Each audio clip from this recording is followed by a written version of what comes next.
आज के वक्त में भारत का शेयर बाज़ार बहुत ही अहम हो चुका है, जो दुनिया के टॉप 5 शेयर बाज़ारों में से एक है। जब बात एशिया की आती है तो इसे सबसे पुराना स्टॉक एक्सचेंज कहा जाता है। आज भले ही शेयर बाज़ार का सारा कामकाज बड़ी-बड़ी इमारतों में ढेर सारे कंप्यूटर्स के ज़रिए होता है, लेकिन इसकी शुरुआत एक बरगद के पेड़ के नीचे से हुई थी। 1850 के दशक में कुछ लोगों ने मिलकर भारत में स्टॉक एक्सचेंज की शुरुआत की थी। तो आज हम जानेंगे कैसे पेड़ के नीचे शुरू हुआ शेयर बाज़ार धीरे धीरे बड़ी इमारतों तक पहुंच गया। 1850 के दशक के दौरान एक बरगद के पेड़ के नीचे कपास के कारोबार से जुड़े सौदे होते थे।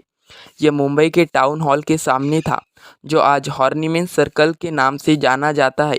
आशीष कुमार चौहान और अर्चना जैन की किताब the temple of wealth creation के अनुसार छपरिया बनिया कम्युनिटी के 6 स्टॉक ब्रोकर ने बरगद के पेड़ के नीचे जमा होना शुरू किया। इसकी शुरुआत करने का श्रेय कपास के व्यापारी प्रेमचंद रायचंद जैन को भी दिया जाता है, जो 1850 के दौरान ट्रेडिंग में घुसे थे। धीरे धीरे वहाँ बहुत सारे ब्रोकर यानी दलाल जमा होने लगे और सौदे होने लगे। 1875 तक ब्रोकर्स की संख्या इतनी ज़्यादा बढ़ गई कि इस खरीद फरोख्त के काम के लिए एक ऑफिस तक ले लिया गया। इन ब्रोकर्स में फारसी, मारवाड़ी, मराठी, मुस्लिम, जैन, गुजराती, बनिया, ब्राह्मण सभी शामिल थे। साल 1895 में स्टॉक एक्सचेंज ने दलाल स्ट्रीट पर ही ज़मीन खरीद ली और वहां पर 1899 में स्टॉक एक्सचेंज का उद्घाटन हुआ। बता दें कि उन शुरुआती दिनों में शेयर बाजार में ट्रेडिंग दोपहर बाद 1 बजे से शुरू हुआ करती थी। बताया जाता है कि इस ऑफिस तक आने से पहले ब्रोकर्स ने कई जगहों पर काम किया, लेकिन आखिरकार यही उनकी तलाश खत्म हुई।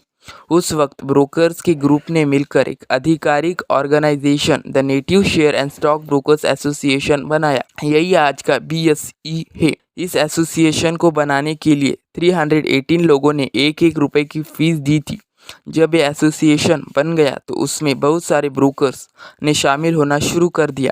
उस दौरान इस एसोसिएशन में शामिल होने के लिए ब्रोकर से 1 रुपए की एंट्री फीस ली जाती थी।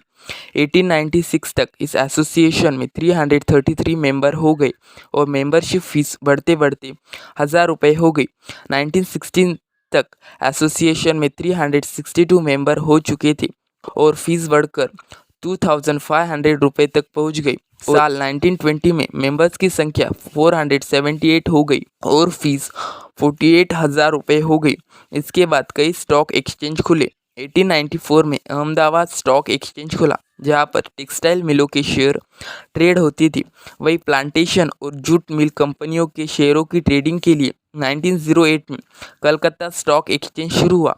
1920 में मद्रास स्टॉक एक्सचेंज की भी शुरुआत हुई। 1930 में मध्य प्रदेश इंदौर एक्सचेंज शुरू हुआ। वही 1943 में हैदराबाद और 1947 में दिल्ली स्टॉक एक्सचेंज शुरू हुआ।